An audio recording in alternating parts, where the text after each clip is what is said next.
Masya Allah banget. Kembali lagi nih bersama kita di Tumbuh Bersama. Yang nggak terasa ya, ternyata tuh sekarang udah agenda keempat kita ya.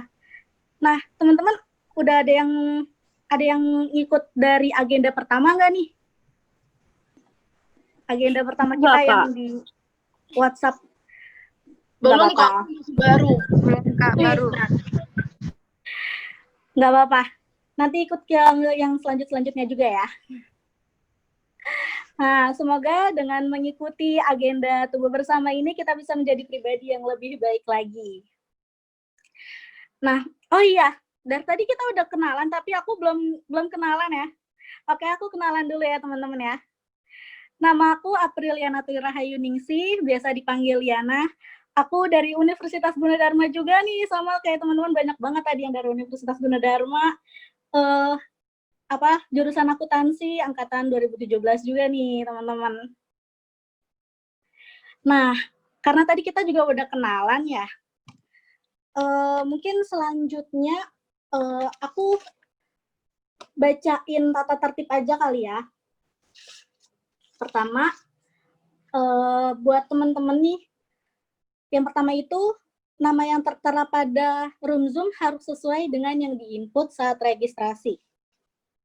Yang kedua, peserta wajib mengaktifkan kamera selama acara berlangsung. Yang ketiga, seluruh peserta wajib mematikan mikrofon selama penyampaian materi berlangsung. Yang keempat, harap memberikan kode raise hand yang kalau misalkan kalian bisa di fitur more tuh ada bacaan raise hand. Kalau kalian ingin bertanya atau ingin menyampaikan melalui suara. Habis itu yang kelima, silahkan tulis pertanyaan di kolom chat jika situasi peserta yang ingin bertanya sedang tidak kondusif. Oke. Nah, hari ini kita mau membahas suatu topik yang sering bermunculan nih dalam diri kita. Apalagi buat remaja ya nggak sih? Atau apalagi nih yang udah umur 20-an sampai 25 tahunan gitu. Biasanya ini yang bikin kita di zaman teknologi nih, kita sering banget nge-scroll timeline sosmed, ataupun kita ngelihat story WhatsApp atau story Instagram dari teman-teman kita gitu. Itu kalau kita udah ngeliat, kalau pas kita udah nutup nih aplikasinya, itu pasti timbul sama sesuatu perasaan insecure. Kayak kita ngeliat teman kita, dia usia segini udah di tahap ini loh, udah sampai sini loh. Atau mungkin ada juga nih yang wah dia selama corona udah glow up aja nih, jerawatnya udah nggak ada, habis itu udah makin kurusan, udah makin cantik lah pokoknya kayak gitu. Itu kan bikin kita insecure ya kadang. Nah, jadi di webinar kali ini kita bakal membahas tentang apa sih insecure itu, apa aja sih yang harus kita lakuin pas lagi insecure, atau gimana sih cara kita mengatasi insecure itu. Nah, pasti teman-teman udah pada penasaran kan? Nah, jadi kali ini ada nih teman aku yang mau sharing terkait insecure ini. Nah, sebelum aku kenalin, aku juga mau mengapresiasi supporter dari agenda ini. Yang pertama ada Les You Indonesia, yang kedua ada Dai Muda Cordova, yang ketiga ada Paru-Paru Bumi, yang keempat ada beberapa forum angkatan Muslim Forum Angkatan Muslim UKM Fajrul Islam Universitas Gunadarma. Yang pertama itu ada Forum Ukhuwah Solidaritas 2014 yang singkatannya itu Fokus. Yang kelima, yang selanjutnya ada Ikatan Ukhuwah 2015 yang singkatannya Ikhlas. Ada juga nih yang angkatan 2016 yang singkatannya Fabulous, itu Family Because Allah With Us. Ada juga yang selanjutnya dari angkatan 2017 Lighters, Lovers of Islam, Fight Together. Ada juga dari Forum Ukhuwah Tarumanagara, ini dari Universitas Tarumanagara. Ada juga dari BEM Psikologi Universitas Gunadarma. Oke, langsung aja nih ya. Kita mulai, aku bacain CV-nya pembicara kita. Kak Amel, udah siap Kak Amel? Udah, Kak. Oke. Bisa di-share screen, Kak Amel? Oke, bentar. Oh ya, karena ini sharing nih, nanti teman-teman boleh ya di raise hand kalau mau ngobrol, curhat, atau nanya-nanya. Atau di kolom komentar juga boleh sih.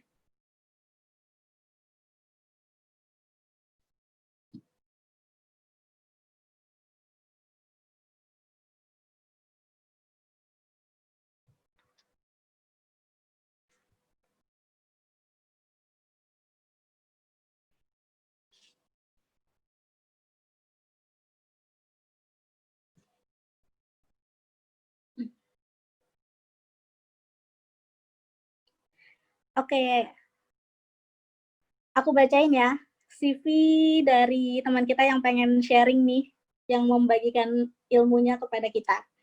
Namanya Kanovita Azari, alamatnya itu dari Bekasi. Aktivitas saat ini dia sebagai mahasiswa psikologi Universitas Tarumanagara, sama dia sedang menyusun skripsi. Kita doain ya, semoga skripsinya lancar, amin ya Allah. Riwayat organisasinya, yang pertama dia pernah ikut OSIS, yang kedua dia pernah menjadi ketua ekskul KIR di SMA 113 Jakarta, yang ketiga pernah menjadi kepala departemen humas di Forum Ukhuwah Tarumanagara. Cita-citanya menjadi psikolog. Prestasinya yang pertama itu bagian dari Asia Youth International Model United Nation 2019. Yang kedua ada ketua pelaksana aksi sosial HERE atau kepanjangannya Helping Earnestly and Reassuring. Pas 2020, moto hidupnya Think, Plan, and Action. Masya Allah banget nih. Nah, oke, biar nggak nunggu lama-lama lagi, kita panggil aja nih ya, Kak Novita. Ayo, Kak Novita. Assalamualaikum warahmatullahi wabarakatuh. Waalaikumsalam warahmatullahi wabarakatuh. Waalaikumsalam warahmatullahi wabarakatuh. Masya Allah. Makasih. Gimana kabarnya teman-teman semua, wanita hebat? Alhamdulillah baik, Kak. Puji Tuhan, baik, Kak. Alhamdulillah. Udah jam 1, udah pada makan belum nih teman-teman semua? Ambil makan, Kak. Untuk makan siang Udah, ya. Kak. Ya, aku bersyukur banget. Alhamdulillah, terima kasih atas kesempatannya. Bisa ketemu teman-teman juga walaupun kita via Zoom ya. Gak apa-apa, kita bisa jalin silaturahimnya lewat Zoom untuk kali ini. Terus, makasih juga nih ada kakak moderator kita, ada Liana Sama-sama, Kak Novita. yang udah nyusunin semuanya sampai sekarang. Terus makasih juga tim Neo People kasih kesempatan aku untuk bisa sharing sama teman-teman hari ini.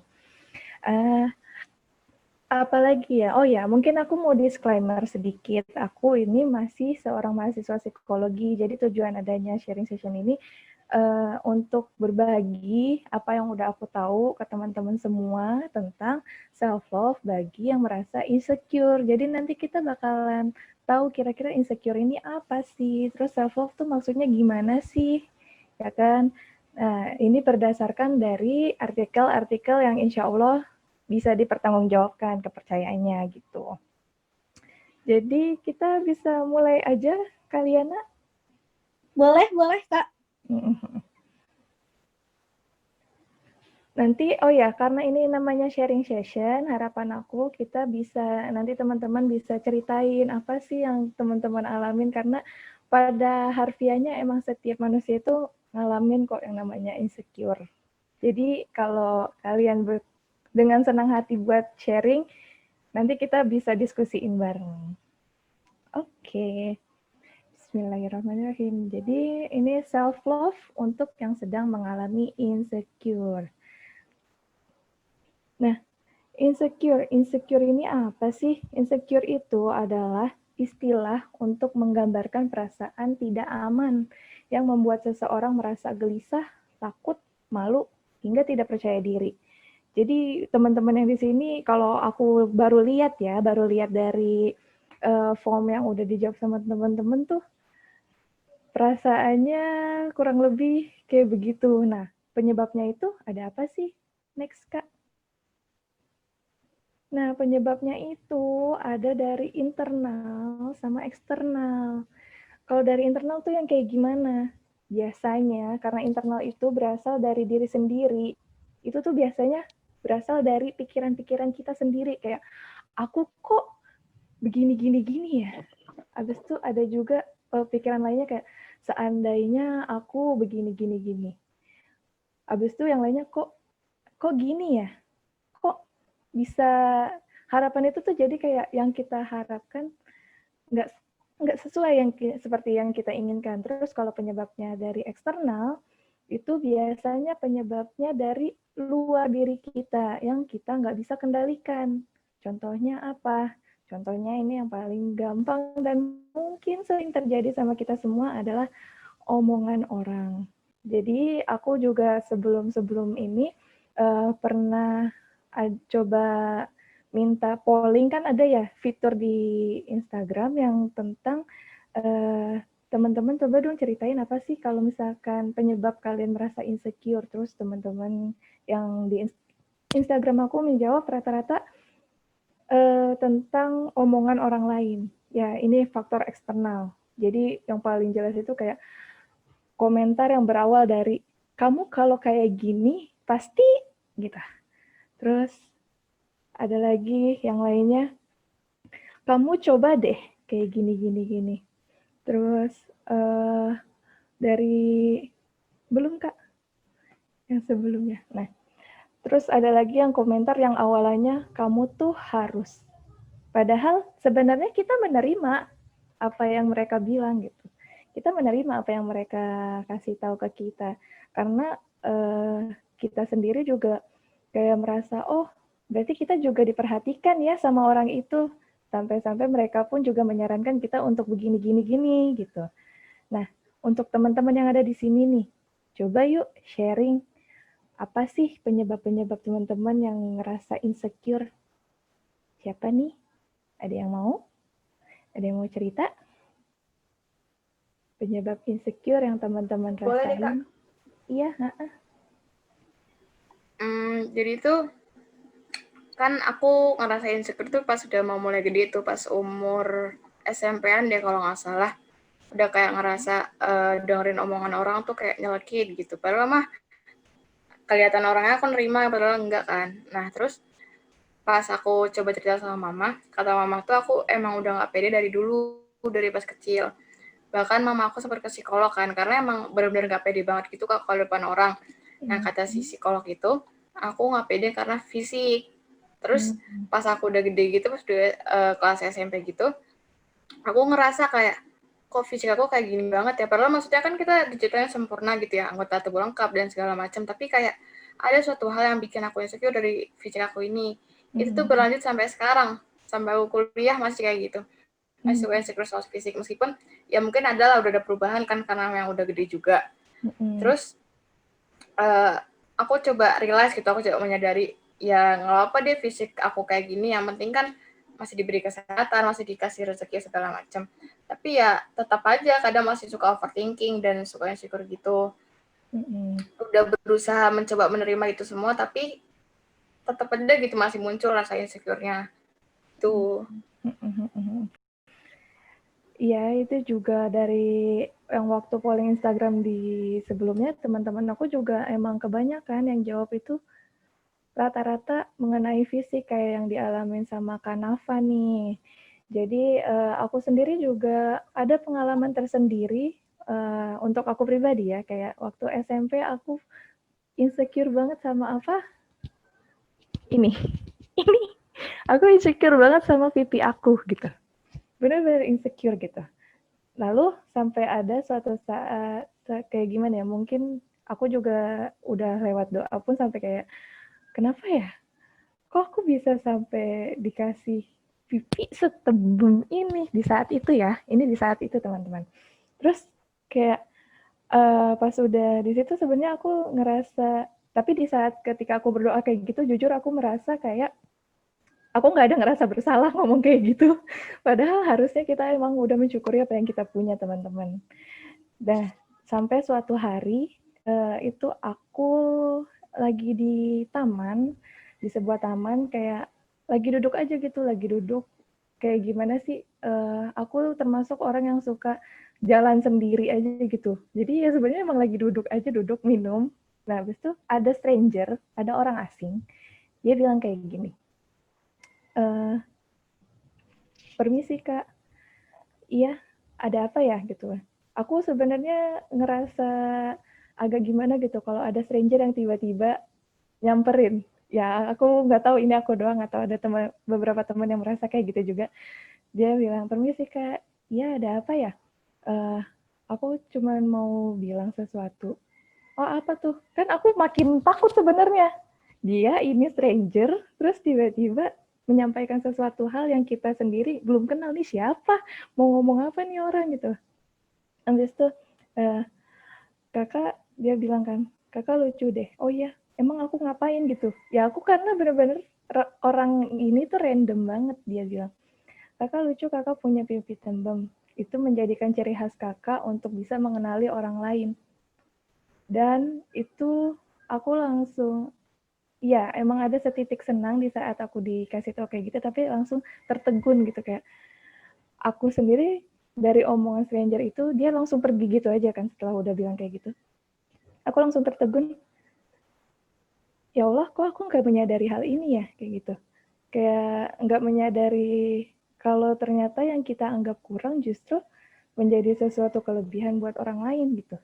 Jadi makanya aku di situ langsung kayak ibaratnya tuh kena tamparan secara tidak langsung gitu. Aku merasanya kayak gitu.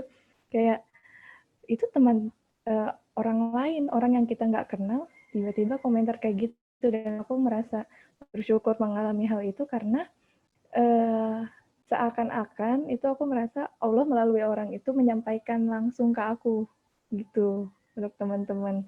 Mungkin akan ada saatnya masa dimana yang memang teman-teman pikir itu kurang, justru itu menjadi sesuatu kelebihan yang sebenarnya teman-teman yang lain inginkan gitu. Coba kalau teman-teman yang lain ada lagi yang mau sharing, mau berbagi lagi? Kita Aku coba Kak, satu boleh. lagi. Boleh, boleh. Ini siapa? Anissa. Hai. Hai Kak. Kalau aku sih penyebab insecure-nya itu dari internal gitu Kak, dari diri sendiri gitu. Aku tuh suka ngerasa kayak aku tuh harusnya bisa lebih gitu kan. Aku kok gini gitu ya. Maksudnya apa yang aku lakuin kok kayaknya kurang banget gitu kan. Terus aku selalu ngebandingin diri aku sama orang lain gitu. Jadinya kayak apa sih, terlalu larut dalam pikiran itu, terus jadi kayak ketakutan sendiri gitu Kak. Ya, terus apa sih namanya, dari situ tuh jadi kayak mau ngelakuin apa aja jadi nggak pede gitu Kak. Padahal kalau kata orang-orang tuh sebenarnya kamu tuh bisa kayak gini gitu loh, tapi kamunya aja nggak menyadari gitu. Itu sih Kak kalau dari aku. Iya, kalau itu benar tuh. Itu contoh dari Anissa, itu pengalaman dari internal. Karena apalagi udah ngerasa apa yang kita lakuin tuh kayaknya kurang terus. Apalagi suka ngebandingin. Ya aku bisa tahu tahu itu gimana rasanya tuh. Terus kita lanjut ya. Makasih teman-teman yang udah sharing. Next, kita ke selanjutnya. Nah, tadi kan teman-teman udah ceritain, aku juga udah bercerita juga tentang keinsecurean aku. Please teman-teman, don't let insecurity destroy you. Jangan biarin insecure yang kalian rasain itu menghancurkan kamu. Karena apa? Next. Karena ini nih, yang tadi, yang udah teman-teman bagiin. Ada yang ngerasa berawal dari membandingkan diri sendiri dengan orang lain. Yang ada malahan apa? Nambahin pikiran ke diri sendiri. Habis itu makin pikiran yang berlebihan akan mengganggu aktivitas teman-teman semua. Terus kalau makin berlanjut, apa akibatnya? terganggunya aktivitas sehari-hari, jadinya menghambat gitu. Padahal kita punya banyak tujuan, banyak yang kita mau capai gitu. Nah, dari hal ini kalau berlanjut terus-menerus itu bisa bikin teman-teman stres. Dan tingkat terparah kalau untuk di dunia psikologi adalah bisa mengalami gangguan mental. Nauzubillah min zalik, jangan sampai kita mengalami hal itu ya teman-teman. Jadi tuh kayak kita dari akibat insecure ini secukupnya aja. Karena apa ya? Untuk aku sendiri dan dari beberapa buku yang aku baca, sebenarnya ada memiliki rasa insecure itu baik loh. Karena apa? Kita jadi bisa menyadari dan ingat untuk merendah di antara yang lain. Karena kita ini hanya manusia biasa, teman-teman. Dan dengan adanya insecure, ada hal positifnya juga loh. Dengan adanya insecure, kita itu bisa semangat. Semangatnya karena apa? Ayo kita lawan insecure ini, gitu. Ayo kita bisa sebenarnya. Itu tuh cuma berasal dari pikiran-pikiran kita sendiri, gitu. Karena ini apa? Ini akibatnya loh, ini akibat yang terburuknya. Kalau di dunia psikologi ya sampai mengalami gangguan mental. Kita nggak mau kan hal itu kejadian. Berawal dari hal-hal sepele, memang semua yang hal-hal kecil itu sebenarnya sangat berarti teman-teman. Kayak ibaratnya, di sini mungkin siapa yang suka sama perhatian-perhatian kecil. Kita sangkut pautin sama perhatian kecil ya. Ini ibaratkan insecure kecil yang teman rasain. Nah, ini sama dengan yang tadi perhatian-perhatian kecil yang teman dapat dari orang-orang sekitar, anggaplah sama doi deh. Ceritanya ya,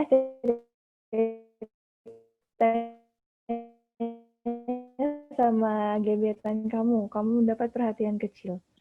Kamu tadinya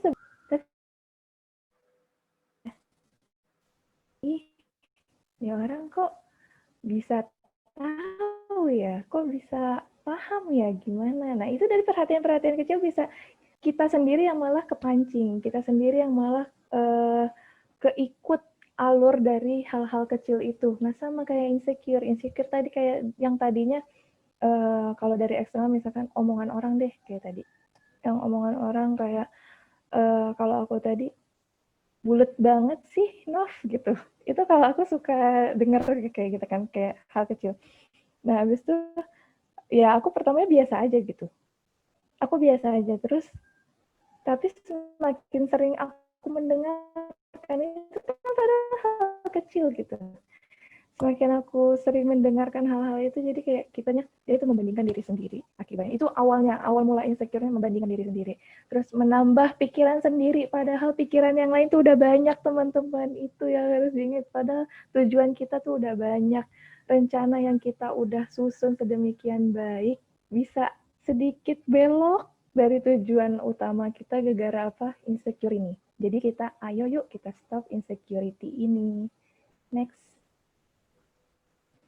Nah, gimana sih caranya? Jadi salah satu caranya untuk mengurangi insecure yang kita rasain itu dengan self-love. Jadi self-love itu apa sih? Self-love itu mencintai diri sendiri bukan sekedar perasaan, keadaan, merasa baik. Jadi bukan kayak mungkin teman-teman kayak ngerasa, oh gue baik, maksudnya kayak semuanya oke nih gitu. Enggak, tapi self-love itu adalah keadaan penghargaan terhadap diri sendiri yang tumbuh dari tindakan yang mendukung pertumbuhan fisik, psikologis, dan spiritual kita. Jadi sebenarnya dengan teman-teman memperlakukan self-love ini, bisa sambil mendewasakan diri teman-teman semua loh. Karena apa? Kita memberikan penghargaan. Kita memberikan penghargaan terhadap diri sendiri. Lanjut. Nah, ini ada 7 cara untuk melakukan self-love. Ini sumbernya dari Psychological Today ya. Jadi, ini yang pertama adalah memiliki kesadaran dalam setiap keadaan. Jadi, maksudnya gimana sih? Individu yang lebih mencintai diri sendiri cenderung mengetahui apa yang mereka pikirkan, rasakan, dan inginkan. Mereka sadar akan siapa mereka dan bertindak berdasarkan apa yang diri mereka inginkan, bukan berdasarkan apa yang diinginkan orang lain untuk mereka. Itu uh, aku lupa meng-highlight itu dimulai dari kamu tahu apa yang lagi kamu lakukan dan yang kamu lakukan itu membuat kamu senang berdasarkan apa yang kamu mau, bukan berdasarkan orang lain mau. Karena apa? Karena kamu yang melakukannya, gitu. Bukan orang lain, karena kamu yang ngejalaninnya, gitu. Karena dengan menjalankan hal yang kita inginkan, bukannya kita dapat kesenangan tersendiri, ya kan? Lanjut. Nah, terus yang kedua ada bertingkah berdasarkan apa yang dibutuhkan, bukan apa yang diinginkan. Maksudnya gimana sih? Jadi individu yang mencintai diri sendiri itu fokus melakukan hal yang dibutuhkan untuk mencapaikan tujuannya. Tercapainya tujuan yang diinginkan akan membuat diri sendiri mencintai dirinya sebab usaha yang dilakukannya membuahkan hasil. Jadi maksudnya gimana sih yang dibutuhkan sama yang diinginkan. Jadi misalkan teman-teman kayak aku sekarang nih, aku lagi menyusun skripsi, doakan lancar ya teman-teman. Jadi kan tujuan aku berarti menyelesaikan skripsi. Hal yang aku butuhkan apa? Selesai skripsinya gitu. Sedangkan hal yang aku inginkan, misalkan main game misalkan ya, ini selingannya. Nah, untuk orang yang mencintai dirinya sendiri, dia tuh akan melakukan hal yang memang dia butuhkan, bukan apa yang dia inginkan. Karena apa? Dia fokus sama apa yang ingin dia capai, kayak gitu. Dan habis itu, untuk hal apa yang diinginkan, terus nggak boleh dilakuin dong kalau apa yang kita inginkan. Ya nggak gitu juga. Karena kita semua itu punya, ibaratnya tuh jeda untuk beristirahat, untuk meraih apa yang kita capai. Allah aja menciptakan tidur supaya kita istirahat kok. Apalagi untuk kita semua yang ingin meraih apa yang kita capai, ya kan? Terus yang ketiga, mempraktekkan perawatan diri. Jadi, individu yang lebih mencintai diri sendiri ketika kita lebih memperhatikan kebutuhan diri. Jadi kayak misalkan itu ada melakukan latihan seperti ada yoga, jogging, waktu tidur yang cukup, makan yang teratur. Karena apa? Ini berdasarkan pengalaman pribadi dan teman-teman sekitarku juga, praktek perawatan diri ini kalau kita udah mengejar suatu tujuan terkadang suka dilupain. Karena apa? Ya kayak contohnya penyelesaian skripsi deh, atau mungkin ada tugas deadline dari kantor misalkan. Kita jadi apa? Kita lakuin tuh, kita selesain semua tugasnya. Gitu. Untuk teman-teman yang kuliah, ada tugas nih, harus diselesain. Tapi yang bikin kita lupa itu adalah perawatan ke diri kita sendiri. Kayak contohnya, kita lupa sama waktu tidur kita. Kita bahkan yang harusnya ini perlu di-charge juga, apa? Tubuh kita, kasih makan gitu. Apalagi untuk teman-teman yang ibaratnya kalau teman-teman aku yang ngekos itu, paling sering aku dengar cerita mereka adalah, oh iya lupa makan. Padahal untuk siapa? Itu makan untuk diri sendiri, teman-teman. Jadi kita jangan lupa ya untuk mempraktekkan perawatan ke diri. Gitu. Dan ya macam-macam tadi, kayak ada yang waktu tidur yang cukup karena badan kita juga perlu istirahat. Makan yang teratur karena dari makanan itu ini tubuh kita bisa berfungsi dengan baik, begitu. Lanjut. Nah, yang keempat itu ada maafkan dirimu. Ya, simpelnya, bagaimana caramu bisa mencintai diri kamu kalau kamu sendiri belum memaafkan diri sendiri. Iya, benar. Maafin diri kamu atas segala yang kamu pikir. Misalkan ada suatu kejadian dan kamu merasa sumber penyebab masalah itu terjadi karena diri kamu sendiri. Untuk hal ini yang aku perlu ingatin ke teman-teman adalah kita itu makhluk sosial. Kita itu berinteraksi dengan hal lainnya. Nggak mungkin kamu berinteraksi sendiri. Pasti yang perlu teman-teman ingat itu adalah ada interaksi orang lain. Yang hal ini di mana nggak semuanya itu kamu penyebabnya. Enggak, bukan. Karena kamu pasti berinteraksi sama yang lain. Walaupun itu biasanya dari pikiran diri sendiri kayak, ini pasti gara-gara aku. Aku penyebabnya nih. Enggak, teman-teman. Please jangan berpikiran kayak gitu. Teman-teman itu berinteraksi juga dengan yang lain. Pasti ada juga penyebab-penyebabnya, bukan teman sendiri penyebabnya. Oke? Terus yang kelima, melindungi diri dari hubungan yang toksik. Nah, toksik itu katanya kalau untuk orang sekarang itu beracun, cuy. Itu jadi hubungan yang toksik. Ini kalau untuk di psikologi, hubungan yang toksik ini sesuatu yang baru ya, istilah yang baru karena dosen-dosenku sendiri ketika aku nanyain tentang hubungan toksik, mereka nggak paham maksudnya hubungan toksik. Jadi emang pas udah dicari tahu lagi, itu termasuk fenomena istilah yang baru di zaman-zaman sekarang. Nah, jadi siapa nih teman-teman di sini yang punya hubungan yang toksik? Pengen sama siapapun, pengen itu dengan teman, pengen itu dengan pasangan, pengen itu dengan orang tua. Nah, itu di sini ada yang mau sharing nggak tentang hubungan yang toksik? Kira-kira? Materinya.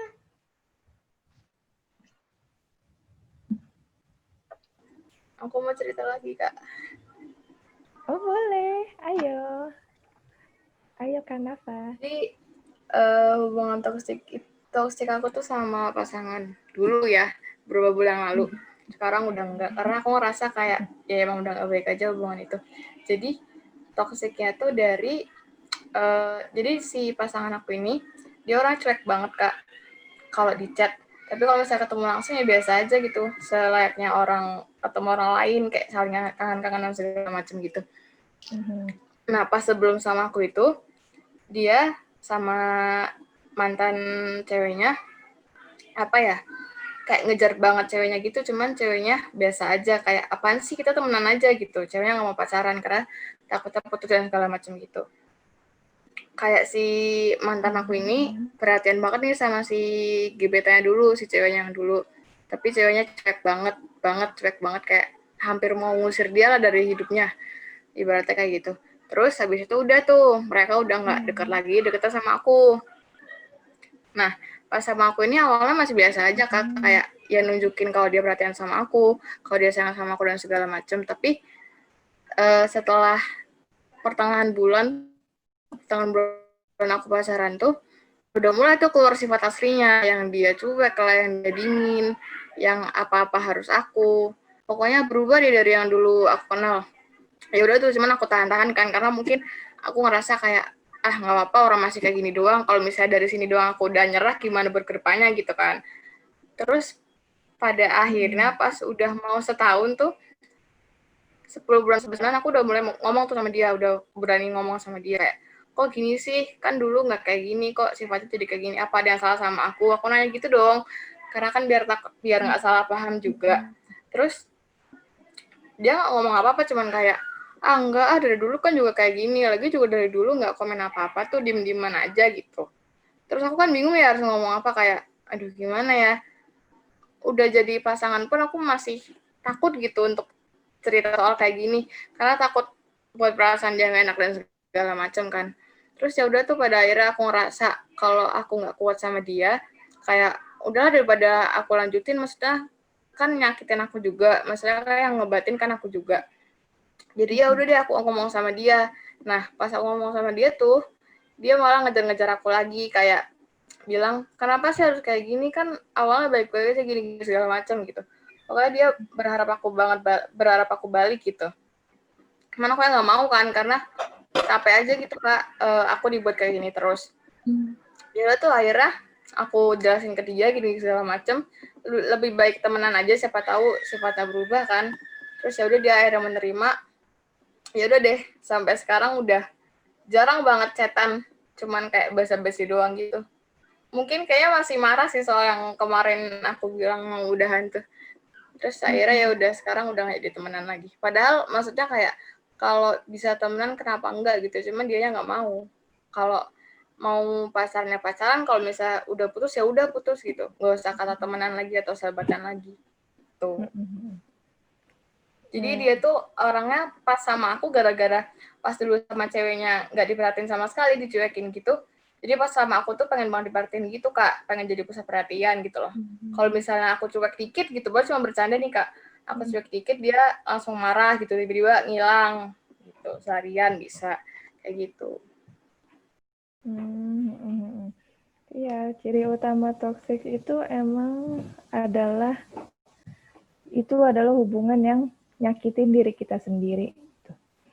Emang benar kayak dari cerita Kanafa tadi, padahal padahal kita udah berusaha, ya namanya untuk mempertahankan diri gitu, mempertahankan dirinya itu kayak, ini masih awal kok, gimana untuk tahu ke depannya, itu cara yang bagus Kak, Kanafa udah mencoba untuk dikasih kesempatan kan ke dia, berarti namanya, udah dikasih kesempatan, namun emang mau gimana lagi, kalau emang udah sampai di titik kita itu makin tersiksa, itu emang tindakan Kanafa udah benar.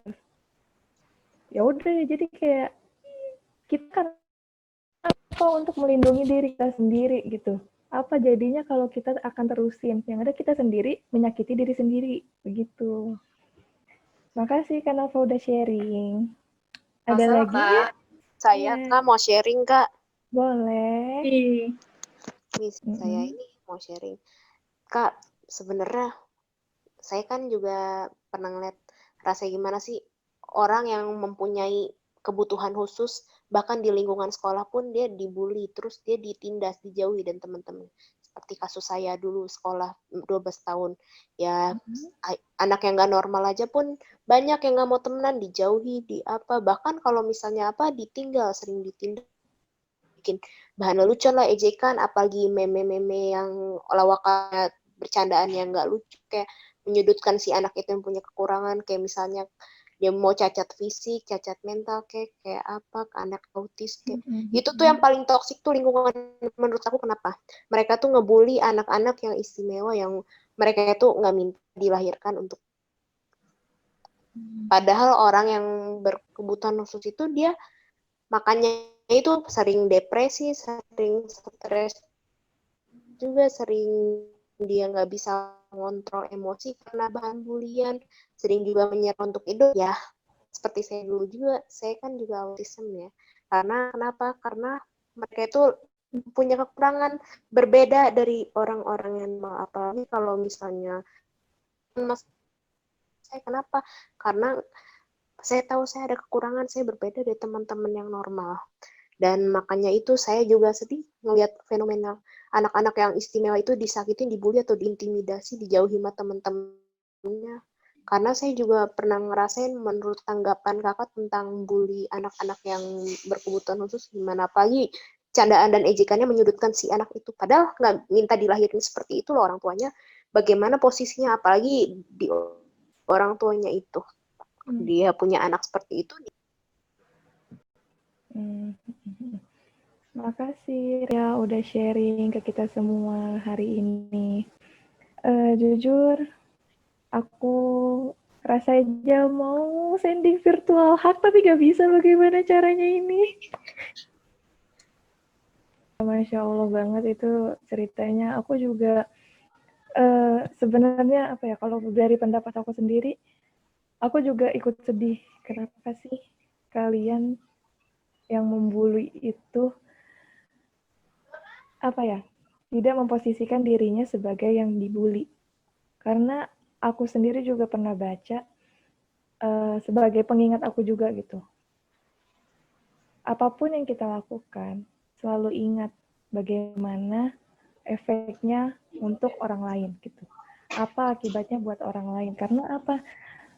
Percaya aja, ada yang aku lupa itu sebuah buku atau sebuah kutipan, itu dia bilang, apa yang kita tanam itulah yang akan kita tuai gitu. Sebenarnya apa salahnya sih dengan kita lebih baik berkata hal yang baik gitu ya kan ya. Aku juga beneran deh sedih banget kalau misalkan udah ngelihat fenomena pembulian kayak gitu. Dan aku sendiri juga kalau udah ada wawancara teman-teman yang mengalami bullying, aku bisa ngebayangin gimana rasanya. Aku pun juga pernah di posisi kayak gitu, tapi alhamdulillah itu nggak separah yang teman-teman yang ceritain itu. Jadi kayak aku suka salutnya itu, hebat banget kamu hebat banget, Masya Allah. Bisa sampai bertahan sampai sekarang, bisa terus menjalani apa yang harusnya kamu lakukan. Dan itu benar-benar salut banget sih untuk teman-teman yang bisa bertahan terus sampai sekarang. Oke, kita lanjut ya. Yang ke-6.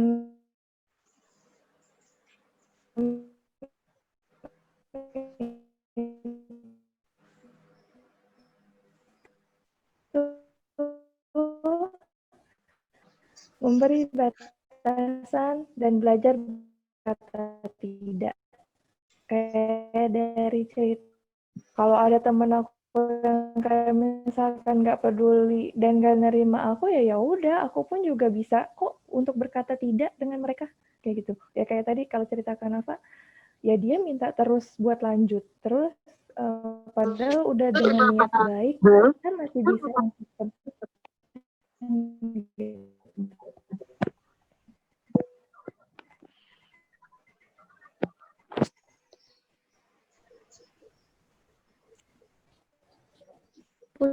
putus tes. Udah masuk belum? Udah, Kak. Tes, teman-teman. Masuk, udah udah ya? masuk, Oh, Kak. ya. Udah masuk, Ya, Kak. tadi aku baca katanya putus-putus. Oh ya. Nah, iya itu. Tadi melindungi diri dengan cara apa? Memberi batasan. Ya kayak cerita yang Kak Reskia tadi. Iya benar ya, kalau misalkan ada orang nih, ya kita emang dengan niat baik mau berteman sama dia. Cuman ya ketika kita mulai menjalin, dia udah nunjukin sikap-sikap yang kayak dia nggak nerima kita, ya kita juga bisa loh berkata tidak. Oh ya udah deh kalau kayak gitu enggak dulu gitu. Nggak apa-apa kok, karena apa, kita ngelindungi diri sendiri. Aku pernah ada juga yang cerita kayak akibat rasa nggak enakan. Nah, emang bener sih dari cerita teman-teman yang orangnya nggak enakan. Masya Allah, aku juga suka salut sama mereka yang sabar, Masya Allah, karena aku sendiri yang mendengarnya ada yang kayak gitu. Ya, itu karena apa? Mereka untuk apa ya? Ada yang minta tolong. Oh ya udah iya. Oh ya udah oke. Semuanya oke dan iya. Oke, iya, oke, iya. Dan sampai titik di mana teman aku yang menjawab oke iya nggak enakan ini, dia ngerasa ih capek banget. Nah, di saat itu baru, itu pun juga atas kesadaran dirinya sendiri, alhamdulillah kayak kenapa aku semuanya iyain ya. Nah itu, jadi kayak aku yang sebagai temannya sendiri juga apa ya, sudah mengingatkan. Namun ya namanya kita, kalian berhak atas segala keputusan yang kalian mau gitu. Teman yang di sekeliling kalian itu cuma sebagai pengingat kalian aja. Itu dia fungsinya teman. Fungsinya sebagai teman. Kenapa aku sebutnya fungsi ya? Karena emang kita semua itu memiliki maksud tersendiri gitu.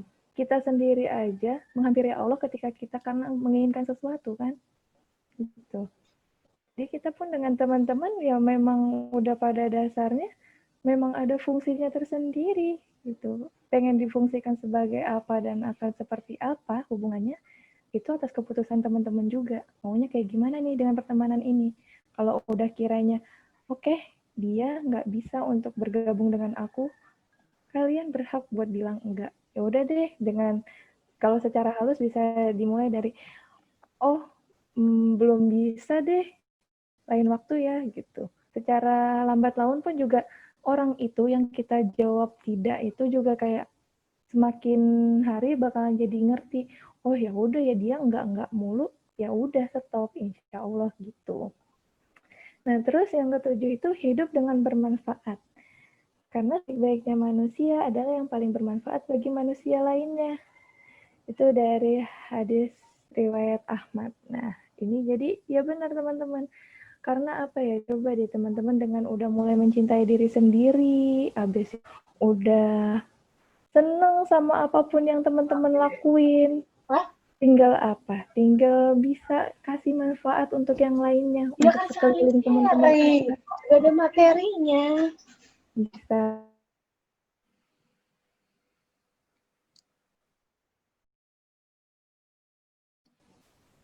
Tes, halo?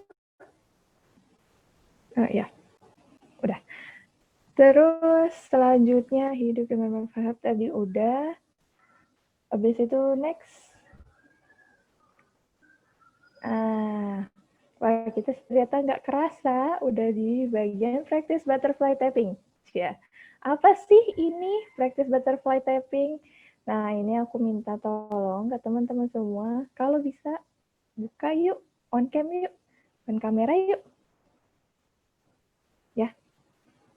Teman-teman kalau bisa. Yuk teman-teman semua dinyalain kameranya. Ya, on kamera. Kalau yang berhalangan ya udah nggak apa-apa. Yang tadi kayaknya aku juga ngelihat ada yang lagi sakit, syafakilah ya, semoga cepat sembuh. Terus sakitnya ini jadi pelebur segala dosa-dosa yang udah kita lakukan di waktu lampau. Amin. Amin, ya Allah. Karena sambil ngerjain hal lain. Oh iya, oke, Kanada. Ya. Yang penting bisa nih sambil ikut dipraktekin. Ini practice butterfly tapping off cam juga. Oh, kameranya error. Oh, ya udah. Ya, palingan kalau misalkan teman-teman nggak bisa on cam, nggak apa-apa. Tapi kalau pengen dipraktis, semoga teman-teman kita coba praktek ya. Praktek butterfly tapping ini, kalau di psikologi biasa dipakai untuk terapi kecemasan, untuk terapi anxiety, sama apa sih, stres, overthinking segala macam. Nah, ini biasanya terapinya pakai butterfly tapping. Habis itu mungkin teman-teman yang udah pernah nonton drakor, It's Okay Not to Be Okay, siapa yang udah nonton? Ya, itu jadi di sini. Jadi ada yang namanya ini butterfly tapping. Jadi teman-teman ayo kita coba praktekin ya. Peluk teman-teman, diri teman-teman dengan silang kayak begini. Terus aku minta teman-teman untuk sambil tutup matanya. Kalau kiranya udah ditutup, ucapin ke diri kalian dalam hati, terima kasih udah bertahan sampai hari ini. Terima kasih, aku tahu kamu tuh capek untuk ngelewatin ini. Padahal banyak banget halangannya. Padahal banyak banget rintangan yang mesti dilewatin. Buktinya apa? Kamu bisa bertahan sampai sekarang. Maaf ya diri, aku suka memaksakan diri. Padahal kamu juga perlu istirahat. Padahal kamu perlu yang namanya jeda. Maafkan aku. Ucapkan semua hal yang udah kalian raih di dalam hati teman-teman. Sampai sekarang, apapun tuh, ucapin terima kasih. Makasih ya, hari ini aku udah bisa masak menu baru loh, misalkan.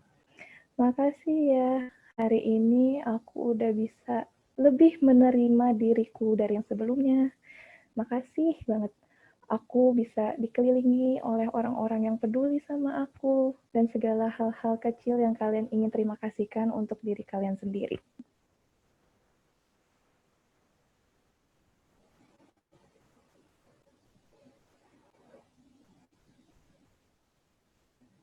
Kalau udah, nanti aku minta tolong ke teman-teman untuk menerapkan 478. 478 itu apa sih? 4 itu 4 untuk tarik nafas, 7 tahan nafas, dan 8 untuk hembusan nafas. Ucapin dulu semuanya. Makasih ke diri kalian atas semuanya. Nah, kita sekarang praktekin nafas 478 ya. Kita tarik nafas 4 detik. Nanti aku yang kasih aba-abanya untuk tarik nafas. Untuk ditahan nafasnya, lalu dibuang nafasnya. Tarik nafasnya. Tahan nafas.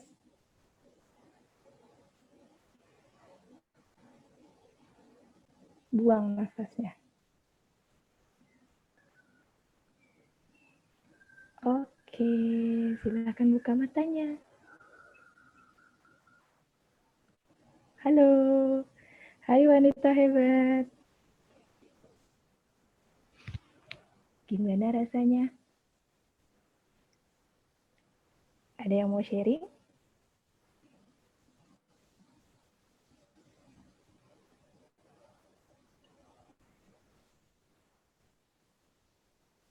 Hai. Gimana teman-teman? Apa ada rasa legaan atau gimana? Teman-teman, Ngerasa lega sih Kak kalau misalnya aku. minta maaf. Jujur aku baru pertama kali nyobain ini. Terus kayak ngerasa lega aja gitu. Karena sebelumnya nggak pernah sama sekali ngelakuin kayak gini. Alhamdulillah kalau kayak gitu. Ini emang udah di psikologi sendiri emang untuk efeknya untuk menerapkan butterfly tapping ini adalah ketika kita lagi sendiri dan merenungkan, sebenar-benarnya merenung itu, efek sampingnya bakalan nangis sesegukan beneran. Kalau ini beneran ya teman-teman, maksudnya sampai ya mungkin ini karena kondisinya bisa jadi di sekitar teman-teman lagi bising, habis itu ada sebenarnya ada pikiran, aduh nih ntar habis ini gue mesti nyelesain tugas ini nih, mesti nyelesain deadline ini. Nah itu tuh yang bikin buyar, yang bikin makanya teman-teman kayak merasa kurang gitu. Nah itu nanti bisa teman-teman dipraktekin sendiri ketika kayak ngerasa semuanya itu udah memuncak, ngerasa semuanya itu kok kayaknya nggak adil ya. Nah itu bisa dengan butterfly tapping ini. Kita praktekinnya kayak gitu. Jadi peluk diri sendiri aja, nggak apa-apa. Jangan, dan tolong jangan sampai pikirin kayak, ya ampun jomblo banget peluk diri sendiri. Enggak teman-teman, ini untuk diri sendiri kok. Untuk menenangkan diri kamu juga. Dan untuk mental kamu juga.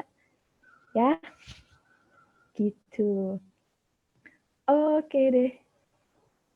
Next, kayaknya selesai ya Kak Liana? Iya. Oh, udah selesai ya? Oh, Masya Allah. Alhamdulillah. Makasih banyak Kak Novita atas sharingnya.